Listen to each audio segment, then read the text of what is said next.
We get paid for bringing value to the marketplace. Now, it takes time to bring value to the marketplace. However, we do not get paid for time. So we cross that out. Mistakenly, the man says, I'm making about $20 for an hour. Not true. If that was true, you could just stay home, right, and have him send your money. So that's not true. We don't get paid for time. We get paid for value brought to the marketplace. Now, since that's true, here's one of the key questions of my talk to you today. Is it possible to become twice as valuable to the marketplace and make twice as much money in the same time? Is that possible? The answer is yes. Could you become 3 times as valuable as you might be right now to the marketplace and make 3 times as much money in the same time? And the answer is yes. 5 times, 10 times? Of course. America is unique. It's a ladder to climb. It starts down here, let's say, at $5 an hour, and it keeps going up. Top income last year, $80 million. The guy who runs Coca-Cola. Now, that's a heck of a ladder. That's why everybody wants to come here, right? The boat people are not headed for Vietnam. People haven't plotted and schemed for 50 years saying if I could just get to Poland, everything would be okay. Not true. Everybody wants to come to America. And the reason is because we've got the best wind ever blowing in our favor. We've got the best economic opportunity anybody's had in 6,500 years. And all you have to do is understand it and take advantage of it. Now, there's some key questions to ask here. Why would the marketplace pay someone only $5 an hour? Very simple answer. They're not very valuable to the marketplace. Now, we must underline to the marketplace. This person might be a very valuable brother, yes. Member of the family, valuable, yes. Valuable member of the church, of course. Valuable citizen of the country, yes. Valuable in the sight of God, no doubt. We're all of equal value in the sight of God.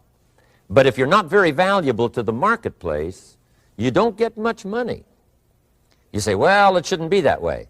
Well, then you got to start your own country. You know, this one's been in process for 200 years, and this is the best we've been able to come up with so far. But here's the key. You don't have to stay here. Now, there was a big debate in Congress last year that this $5 was not enough, should be 6, should be 6, should be 6.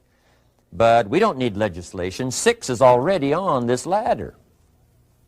The next step up. You know, if you work for McDonald's, they'll pay you $5 an hour to take out the trash. If you whistle while you take out the trash, they'll pay you $6 an hour. So we don't need legislation. You just need to take lessons on how to whistle. Have a good attitude. Now, as you begin to climb this ladder, why would the marketplace pay some people $50 an hour? Answer, evidently, they must be more valuable to the marketplace. 10 times more valuable.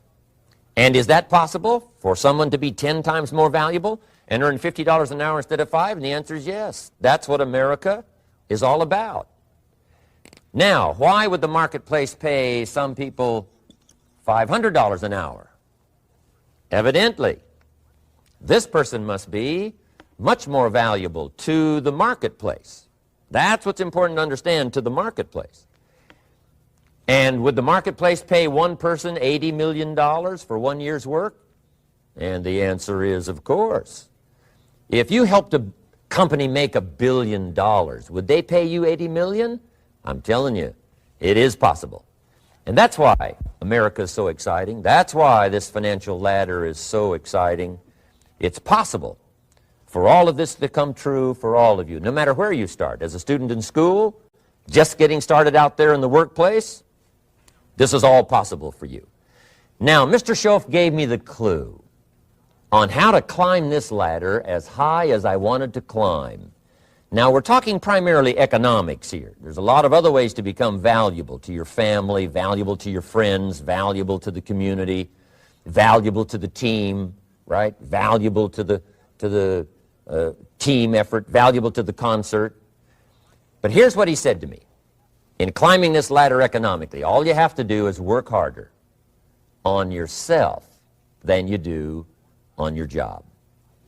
Once I heard that, it made sense to me. I kept hoping that everything else would change around me, found out that if I went to work on myself, worked on my skills, worked on my language, if I became better than I was each year, if I grew in skills and language and vocabulary and competence, then I would become attractive to the marketplace. Not very long ago, a company called me and said, Mr. Rohn, we're expanding internationally. We'd like to have a bit of your expertise to help us. Would you give us a bit of your time? We'll add some millions to your fortune. And I said, okay. And I thought later, isn't that interesting they would call me? Then my second thought was, of course they'd call me. Who else would they call? I can get the job done. Now, what a contrast for me, farm boy from Idaho, raised in obscurity, parents of modest means, broke when I was 25. How come I would get a telephone call and someone offer me a lot of money to help them in expanding around the world? Simple answer, evidently, something happened to me between age 25 and where I am today. And I can tell you where it all started. From my teacher, Mr. Schoaf, who said to me, we don't have to change what's going on out there. That's the wind that's blowing. All we have to do is change what's going on in here. And now there's several ways to do that on personal development. And let me give you those ways. Here's the first one. We must learn from personal experience. Pretty simple. Learn from what happens to you. Take a look back over the last few months. Did you make some mistakes? How could you correct those for the future? Take a look back over the last year. Have you done it right or done it wrong? Let's correct it for the next year. Learn from your personal experience. Mr. Schoaf asked me when I first met him, he said, Mr. Rohn, how are you doing? You've been out there now 6 years. And I said, I'm not doing very well. He said, I suggest you not do that anymore. What a simple, swift analysis to my situation. He said, if you keep doing it, the next 6 years will be like the last 6. You don't want that to happen. Let's make the changes. So learn from your personal experience. Now here's number 2, why I came to share this video experience with you today. And that, I call it OPE, other people's experiences. That's me, other people. That's your teacher, other people. That's your friends and colleagues, other people. The people you meet that can pass along to you their experiences, what's happened to them, the mistakes they made, how they corrected them, how they changed their health and changed their bank account and changed their income and changed their future. That's it.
Other people.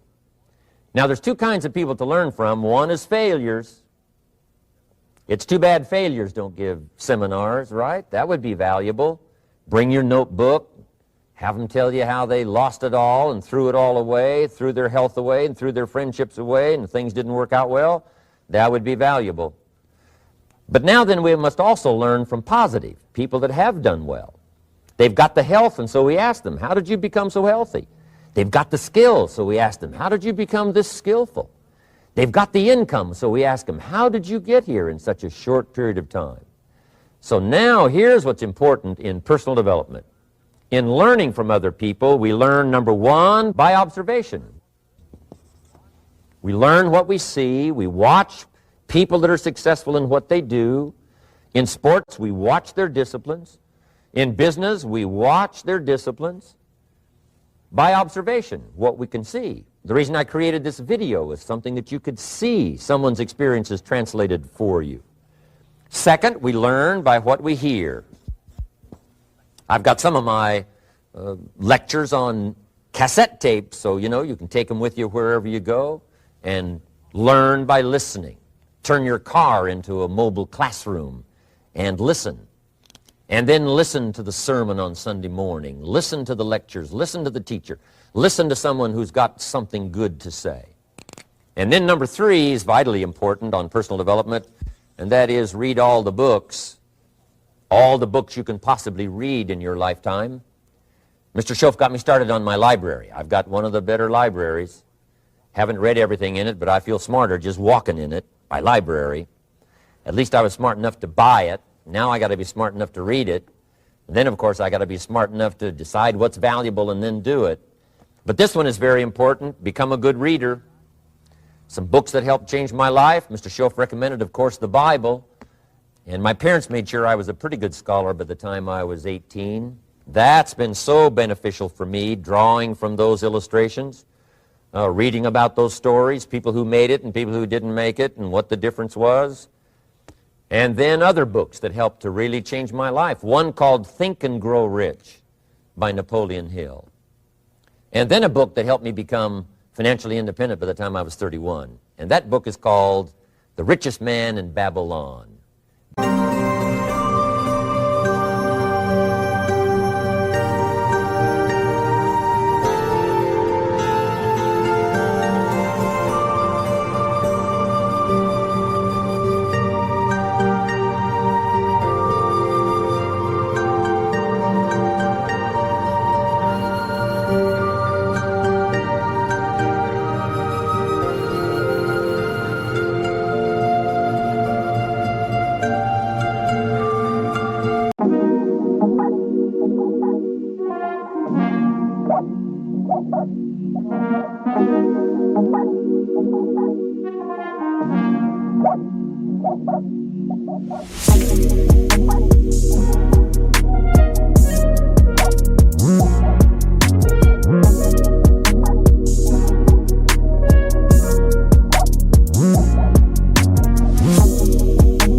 By George Clayson. And I'm going to share a little bit of that book with you when I get to financial independence today, our third subject. But I started reading the books, attending the classes, making sure that I got in front of people that had something good to say. And then I started keeping a journal. One of the major things my teacher taught me was to keep a journal. He said, don't trust your memory. If you hear something good, just make a little note and write it down. Now, at first I took, notes on pieces of paper and torn off corners and backs of old envelopes, and it didn't serve me well, thrown in a drawer. Then I learned to keep a journal, a bound copy of all my notes. So I would suggest you do the same. Things that impress you, a poem that impresses you. When you attend a class, some of the ideas that impressed you, jot them down. You read something in a magazine, right? Some ideas. Take those out, put them in your journal. Keep a good journal the rest of your life. This will serve you well. My journals make up a significant portion of my own library. And if you saw my library and saw my journals, I tell you what you'd have to say. This is the library, and these are the journals of a very serious student. No wonder Mr. Rohn is invited to lecture and speak on his experiences around the world. So I want the same thing to happen to you. Value captured that you can resort to later, go back over it and review it, and let it become valuable to you. So that's my first subject, personal development. Work harder on yourself than you do on your job. Develop the skills, learn the lessons, take the classes, absorb all that is being taught to you these days. And then later on, of course, you can sort it out, what's valuable to you and how to refine it for your business and for your life and for your future. But the main thing is to get it and start this process of personal change, personal development. And let me say it one more time. If you will change, everything will change for you. You'll never be the same. You'll keep growing. As you look back on a few months, look back on a few years, you won't believe the progress you can make economically, your relationship with your family, your friends, and whether you're in sports or economics or whatever. I'm telling you, that whole process of committing yourself for personal change, personal value, can really make your life unique and worthwhile.